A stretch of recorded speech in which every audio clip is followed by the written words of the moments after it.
Carlton. Bit of clear space inside and he wants to go there. He de-elected not to Simpson. Got to finish. 48. He finishes to lift the Blues out of their seats here at Etihad Stadium. Big goal to Mitch Robinson, but not enough to get them the 4 points they desperately need to maintain that spot in the top four, with the Eagles bearing down on the Blues in fifth position. The coach of the Blues, Brett Ratten, has joined us. Welcome, Brett. Thanks, Jared. Happy birthday. Yeah, it is. It's 40 today, so yeah, it wasn't the way I'd like to celebrate your birthday, but yeah, that's the way it goes. Any pressure at home to be with the kids and blow out the candles? Oh, there's a little bit, but yeah, we can do that tomorrow night. So yeah, footy's first, and then we'll have the birthday tomorrow. You would have heard the discussion on the coaches. It's a moving picture. As much as Mike wants everyone to deal with policies, policies tend to move around a little bit in your department. Yeah, they do. You know, we've got an agreement at the end of the year. We'll sit down and have a chat about it and see what happens from there. Rats, you were 27 points up yesterday. Yep. Were you comfortable then? I mean, a few things had gone your way, I reckon, with a couple of 50s. But did you think you had the game under control? Yeah, we thought we had the momentum in the game, but it really shifted, I suppose, when Waite went off sort of in that second quarter. And probably the last 8 minutes of the second quarter, the Bulldogs really, I suppose, controlled the game. Every time they went inside 50, they scored, and that momentum sort of just kept going in the third quarter. But in the third quarter, we had 8 minutes where we dominated. It went up there once and they scored, and that became then the avalanche. How fit was he going into the game, Waite? It wasn't too bad. He got a little bit sore after the Richmond game, and he had the hamstring issue, but this was more of a groin issue, and now we've seen that you know, he might have to have an operation, but he'll be out for about 3 to 4 weeks. Really? What sort of operation? Just on the hip there. We're not sure though. We'll see the specialist, and we've got to see whether it's just a rehab program or he actually has to get an op, but we'll find out tomorrow. It's a big blow, isn't it? It is a big blow, I think, when, you know, I suppose Jamison's out as well. Yeah. But the opportunities it gets Henderson to go and play back, and, you know, I think his form steadily is going really well. He's getting his confidence up down there, which is great. The second half yesterday, though, you were so static, weren't you? I mean, I saw your blokes with the footy looking up the ground, almost pleading for someone to come towards them or run into some space. None of them. Are they flat? Are they tired? I thought just generally, even with the Bulldogs' shallow entries that went inside, we played a little bit safe. We didn't really go back in their face. And if you look at the other end, when we kicked a shallow entry inside our 50, the Bulldogs really just went at the game. And I think that was the difference between the two sides. We played safe footy and they played a lot bolder than we did. So is that just confidence, do you think, Brett? Yeah, maybe a little bit of both. I think, you know, we had a couple of new players into the team with Joseph coming in and playing, but overall I thought it was a pattern with all our players generally, really back of centre. We didn't really attack the game. Who have you got as backup in your big man department with Jamison and Waite? We haven't got a lot at the moment. Some of our younger kids that we'd like to develop, you know, Mitchell's had a shoulder reco, Hampson's still out, O'Helpin won't play this week, so we'll have to come up with something. But I think that's going to be an opportunity for someone, and it's going to test the team how we can adapt really quickly. Staying with the big blokes, how's Cruz going? He came back in a blaze of glory with that game against Sydney. Yep. He looks to me still a fair way off what Cruiser can play at. Now, I understand he had the big knee reconstruction, but did you bring him back a fraction early? I thought his Brisbane game was all right too. That was the first one up. Then the Sydney game he played really well, but I suppose with what Matthew's going to do this year, he's going to only get better next year, and we want to get him in there. He's a great player. He's a great competitor. He's going to have his ups and downs. But on the weekend, he probably got shifted off the ball a little bit in the air, which is something that we haven't seen. So we'll work on that from a technical point. I spoke to Sean Wren about it, what it's like to come back after a knee reconstruction. He reckons it took him over 12 months to get the confidence back. He said he saw that Cruiser played a good game, and for himself, he said, you put so much effort into just getting back to play a game, and after that you can have a bit of a flat spot. And maybe that's what Matty's going through a little bit now. Yeah, I think it's a lot different from the little blokes to the big blokes because of the jumping patterns and things like that. It's his jumping leg as well, Cruiser, isn't it? It is. So, yeah, he's had to deal with that. But he does a fair bit with Matty Capuano after training and before training. So, yeah. Brett, Andrew Walker's 37 goals is a good return. Yep. Only 6 of them have come against teams in the top 8. You're concerned about his ability to function against the better teams?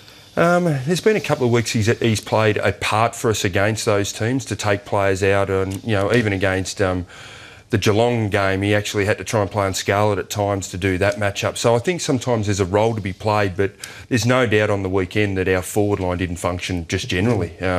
We didn't win the ball, we didn't create options, and we didn't put any pressure on, and that was a real issue for us. So it's thrown you into the game against the team that currently looks almost unbeatable in Collingwood, good or bad? I mean, just can you say to your blokes now, well, we're in a bit of a trough, but we're playing the best, and just go for broke? I think we need to play and get a bit of run back into our game, and I think as Mark spoke about, we looked flat-footed and we didn't really spread that well, and I think offensively we need to take that on again. And I thought we've just played safe footy, and against the Pies, let's play some bold footy. What's that mean?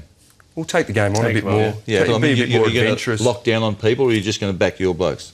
I think we have to lock down on some, Michael. We can't let them all go, but and hopefully they're the correct ones. But yeah, we want to take them on, but we still want to make sure that we play our brand of footy and things like that. But we didn't play that on the weekend. It was interesting on the weekend. Mark Murphy was locked down upon by Pickin. Yeah. And yet when they released Mark Murphy and they threw Griffin and Cooney at him, it almost changed the game. Yeah, I thought Murphy was the best player on the ground. I thought his 4 quarters was outstanding. I thought Cooney was a really good player for them, but it was more he probably played 3 quarters where I thought Murphy played the 4 quarters, and that was a great battle. I think Cooney went to Judd at times, Boyd freelanced a little bit. So those matchups in the midfield, I think from a possession point of view, I think we had more possessions than they did, but they were a lot more, I suppose, efficient with the ball, and we probably over-handballed dramatically in the game. Just on matchups, both Boyd and Judd seemed to get votes in most of the papers. They played on each other. How does that work?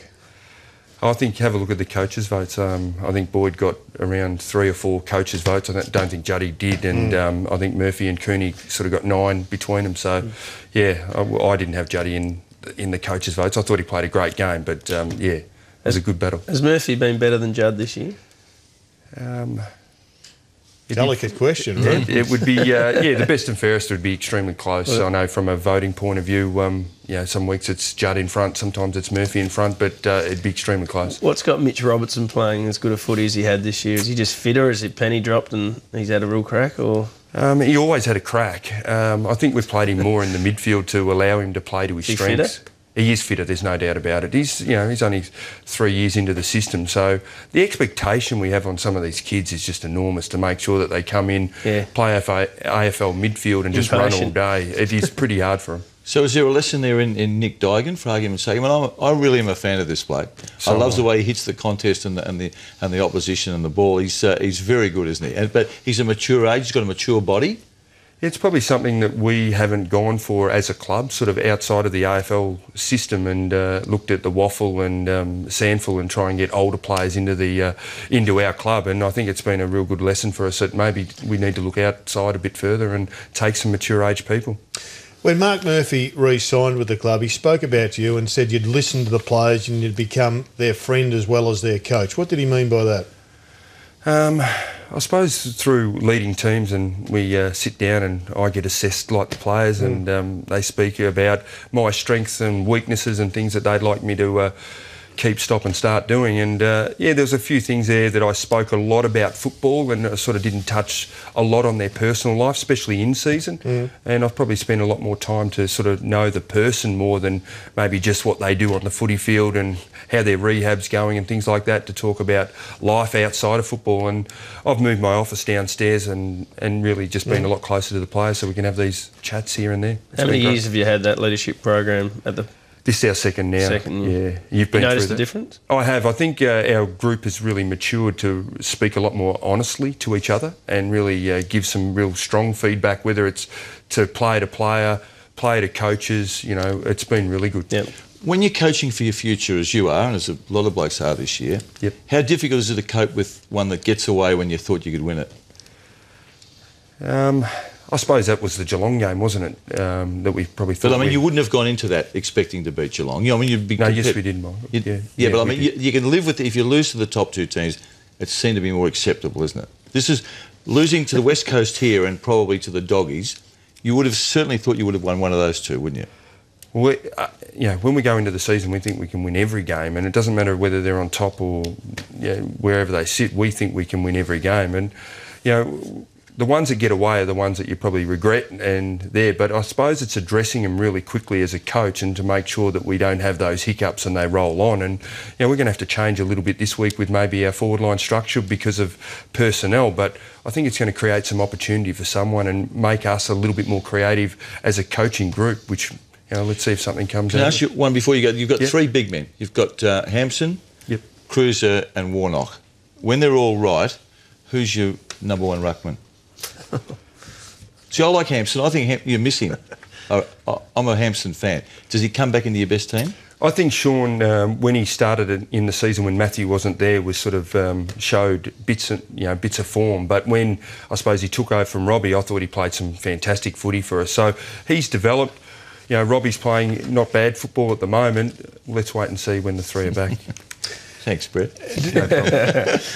Do you believe you need to win a final to be there next year?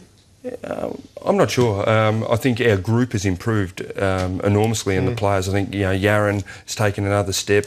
As you spoke about, Robertson, Hampson's developing. There's no doubt that Jamison, when he's fully fit and on the field, has really provided. And when you see Laidley just come into our group and really help out, I think that's been enormous for us. But I suppose injury will play a part. But our aim is to win a final, and that's what we're striving for. Brett, it's been great having you in. You got a big game coming up. We wish you well in your endeavours for the rest of the season. Thank you. Thanks. Happy birthday. And happy birthday.